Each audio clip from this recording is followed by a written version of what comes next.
The Keeper of Stories, a Family Feud story.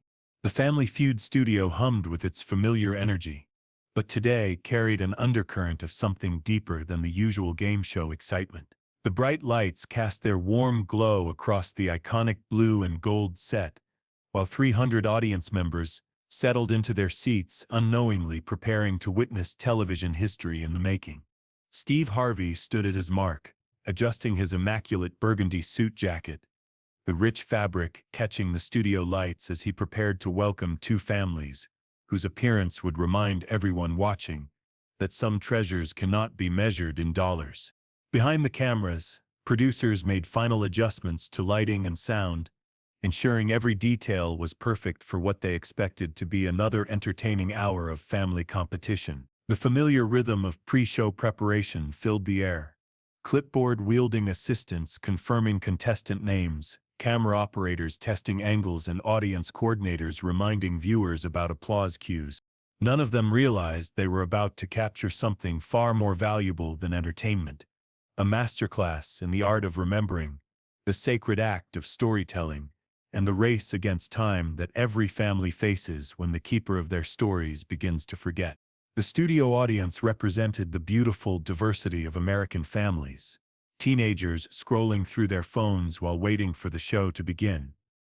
Parents juggling work schedules to be here for this shared experience, and grandparents who remembered when television was appointment viewing, and families gathered around a single screen. What they would witness today would send many of them home with a renewed appreciation for the stories that lived in their own families, the memories that existed nowhere but in the minds of their elders, and the urgent need to capture those precious narratives before time swept them away forever. "Welcome back to Family Feud," Steve announced, his voice carrying that distinctive blend of warmth and energy that had made him America's beloved host. "I'm Steve Harvey, and we have two incredible families here today, ready to compete for $20,000. The audience responded with enthusiastic applause, their energy filling the studio like a wave of anticipation. This was more than entertainment. It was a celebration of family bonds, shared experiences, and the uniquely American tradition of gathering around television to watch other families compete, laugh, and sometimes reveal the beautiful complexity of human relationships. Playing today, Steve continued with his signature theatrical flair. We have the Washington family from Memphis, Tennessee. He gestured toward the first podium, where 5 family members stood with the kind of easy confidence that spoke of deep roots and shared stories. And competing against them, we have the Chen family from Sacramento, California. At the Washington podium stood a family whose very presence seemed to anchor the studio in something timeless and profound. At the center, commanding quiet respect through sheer force of character, stood Dorothy Washington, 89 years old, whose silver hair was styled in elegant waves that framed a face that had witnessed nearly a century of American history. Her hands, weathered by decades of cooking Sunday dinners and writing letters to grandchildren, rested on the podium with the steady grace of someone who had learned that presence was more powerful than performance. Beside her stood her grandson Marcus, 45, a history professor whose protective stance and gentle smile spoke of a man who understood that his grandmother was not just a family member, but a living library, whose stories contained lessons no textbook could teach. His wife Jennifer, 42, a librarian by profession and archivist by passion, had driven the idea for this Family Feud appearance, understanding intuitively that Dorothy needed to be celebrated, while she could still enjoy the celebration. Completing the Washington lineup were Dorothy's great-granddaughter Zoe, 22, a journalism student whose digital recorder was never far from her grandmother's side, and Dorothy's nephew James, 67, himself a grandfather, who had appointed himself the family's unofficial keeper of Dorothy's stories, though he was beginning to realize the magnitude of that responsibility. The Washington family's journey to this moment had been sparked by a conversation 3 months earlier, during Dorothy's Sunday dinner, a tradition she had maintained for over 60 years, even when arthritis made standing at the stove painful and her memory occasionally betrayed her with forgotten ingredients or repeated stories. Zoe had been interviewing Dorothy for a college project about oral history when she realized something that made her blood run cold. Dorothy was beginning to forget details that had once been crystal clear. "Grandmama," Zoe had said gently, "you told me the story about meeting Grandpapa at the Woolworth's lunch counter. But last time you said it was at the church social." Dorothy had paused, her fork halfway to her mouth, a look of confusion crossing her face that lasted only a moment but felt like an eternity to the family members watching. "Did I? I'm sure it was Woolworth's. Or maybe... No, it was definitely..." She had trailed off, and in that silence, everyone around the table understood that time was not their friend. That night, Marcus had called an emergency family meeting. "We need to record Grandmama's stories," he had said simply. "All of them. Everything she remembers about our family, about her childhood, about the people who came before us. We need to do it now, while she can still remember." The Family Feud application had been Jennifer's idea. "She's been watching that show for 30 years, she had argued. "Steve Harvey makes her laugh like nothing else does. If we're going to celebrate her and record her stories, let's do it somewhere that will make her happy. Somewhere that will capture not just her words but her joy." At the opposing podium, the Chen family presented their own compelling portrait of generational connection and cultural preservation. David Chen, 52, a software engineer whose careful attention to detail extended from his professional life to his role as family historian, stood beside his father, Henry Chen, 78, whose journey from rural China to American citizenship embodied the immigrant experience in all its complexity and triumph. Henry's wife, Mei Chen, 75, completed the elder generation, her slight frame belying the steel-strong determination that had carried her through decades of building a new life in a new country, while never forgetting the old one. Their daughter Lisa, 48, a high school principal, represented the bridge generation, fully American but deeply rooted in the traditions her parents had carried across an ocean. The youngest member, Lisa's son Kevin, 24, a recent college graduate working in tech, embodied the third generation's challenge of honoring heritage while creating his own path. The Chen family's relationship with stories was different, but equally urgent. Henry had begun writing his memoirs in careful English, documenting not just his own journey, but the village stories, family legends, and cultural traditions that had shaped him. But his handwriting was becoming increasingly shaky. His English sometimes gave way to Mandarin mid-sentence, and there were days when the past felt clearer than the present. "We need to help Baba finish his stories," Lisa had told her family. "Not just for us, but for Kevin, for his future children, for everyone who comes after us. These stories connect us to who we are." The Family Feud appearance was meant to be a celebration, a way to honor Henry's storytelling in a joyful setting that would create new memories while acknowledging the importance of preserving old ones. Steve Harvey, unaware of the deeper currents running beneath the surface of this seemingly standard episode, launched into his pre-game interviews with his characteristic blend of humor and genuine curiosity. "Now, Mrs. Dorothy," he said, focusing his attention on the Washington family matriarch, 89 years young, "tell me, what's your secret to looking so good?" Dorothy's face lit up with a smile that seemed to illuminate the entire studio. "Well, Steve, I've always believed that stories keep you young. Every time you tell a good story, you get to live it again. I've got about 10,000 stories, so I figure I'm practically immortal." The audience laughed warmly, but Steve's expression shifted to something deeper than entertainment. 10,000 stories? Now that sounds like somebody who's lived a full life. What's the best story you've got? Dorothy considered the question with the seriousness it deserved. "You know, Steve, people always want to hear about the big moments, meeting my husband, having babies, surviving the hard times. But the best stories are usually about the small moments, like the time my grandbaby Marcus here was 5 years old and decided he was going to cook me breakfast in bed. Burned the toast, spilled orange juice all over the floor, but he was so proud when he brought me that tray." She looked at Marcus with such profound love that the studio audience fell silent. That little boy is now a college professor.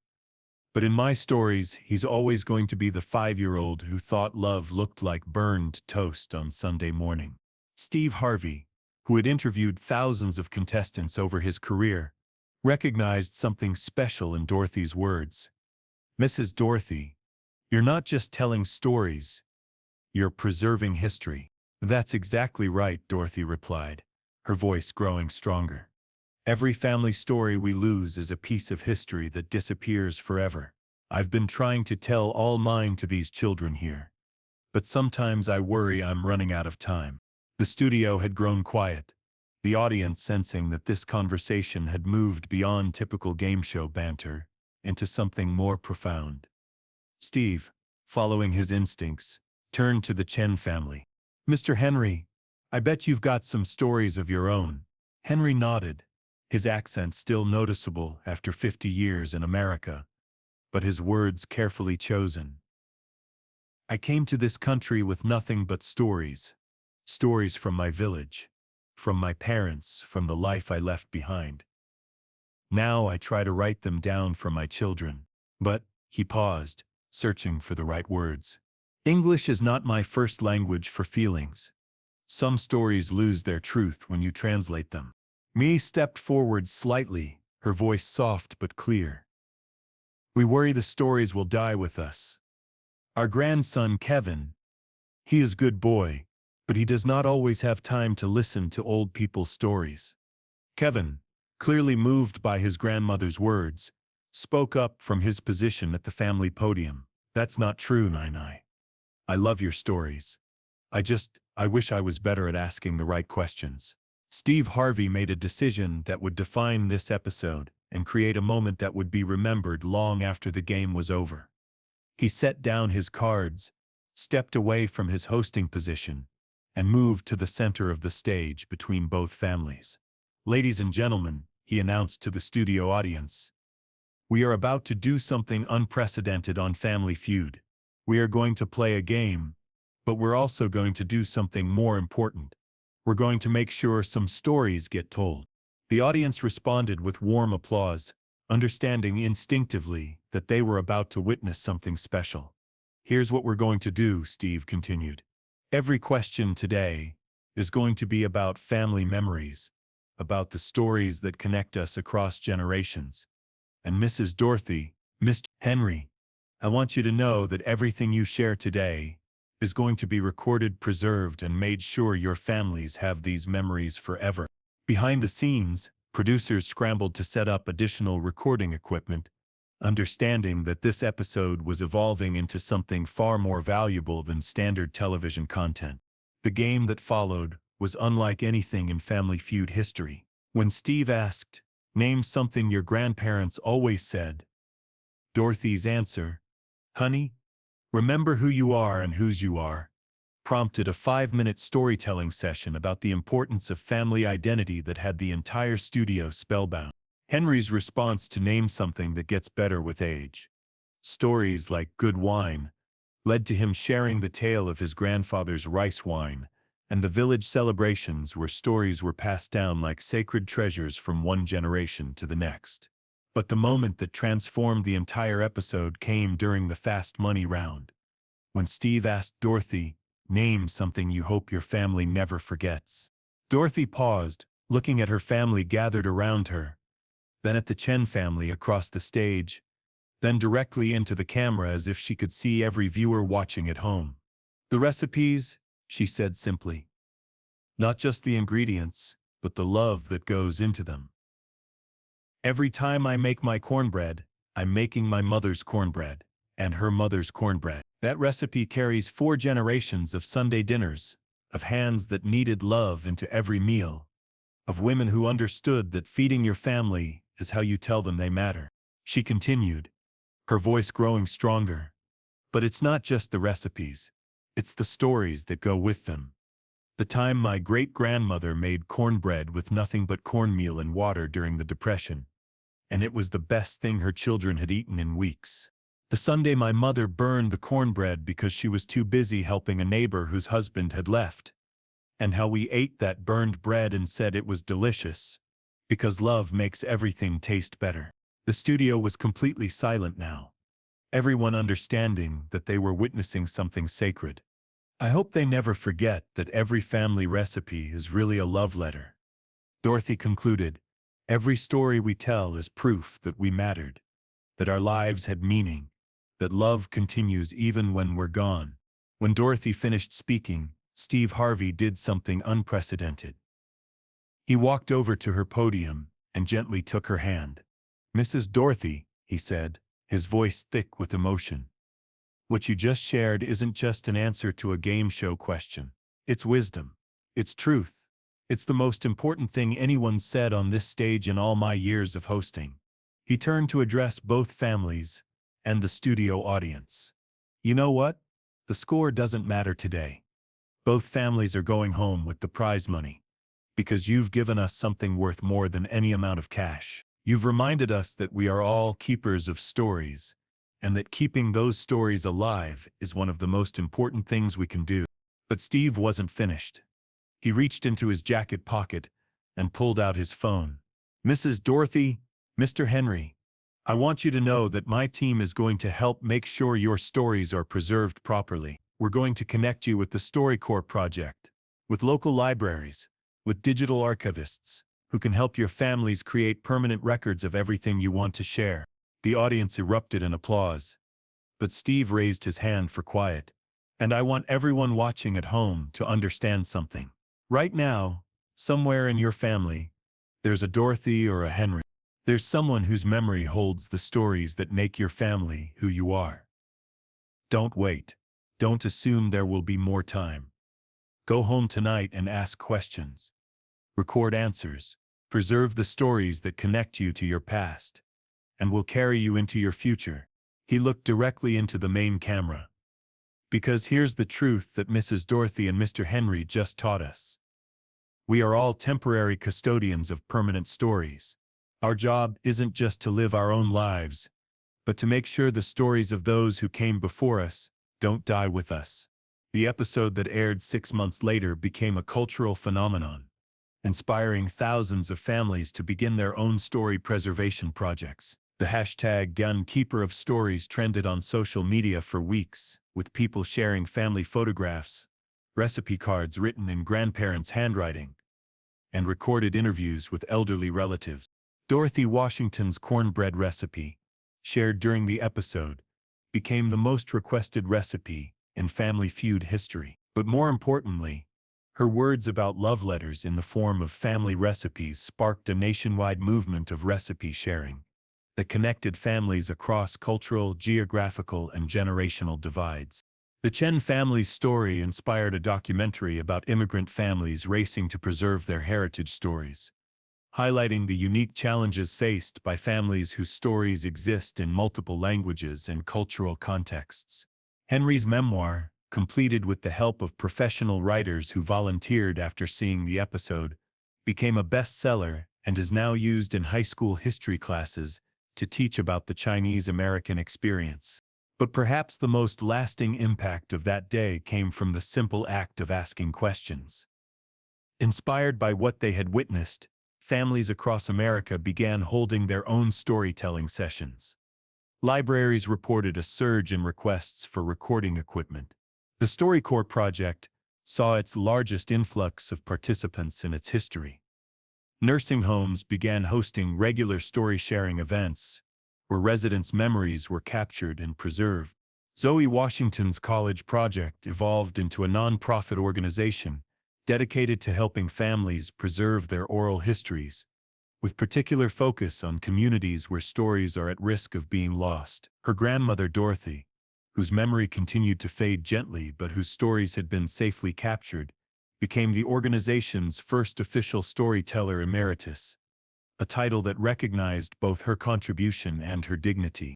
Chen took a leave of absence from his tech job to spend a year interviewing not just his grandparents, but elderly members of his entire extended community, creating a digital archive that preserved not just individual family stories, but the broader narrative of his immigrant community's experience in America. The recording equipment that the Family Feud production team provided to both families captured hundreds of hours of stories over the following year. Dorothy's voice, strong and clear on those recordings, shared everything from her childhood memories of the Great Depression, to her courtship with her husband, to the small daily moments that had defined her life.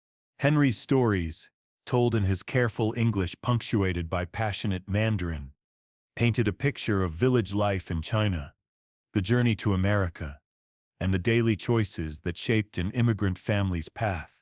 Steve Harvey often spoke about that episode in interviews, crediting Dorothy and Henry with teaching him something profound about the nature of legacy.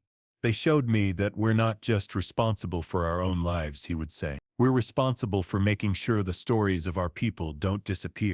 Every family has a Dorothy, has a Henry, has someone whose memory holds treasures that can't be replaced once they're gone. The scholarship fund established from the episode's proceeds specifically supported young people pursuing careers in library science, archival work, oral history preservation, ensuring that future generations would have the tools and training necessary to help families preserve their stories. But perhaps the most beautiful outcome of that day was captured in a letter that arrived at the Family Feud offices 1 year later. It was from Zoe Washington, written on behalf of both families. Dear Steve and the Family Feud team, we wanted you to know that Grandmama Dorothy passed away waithly last month.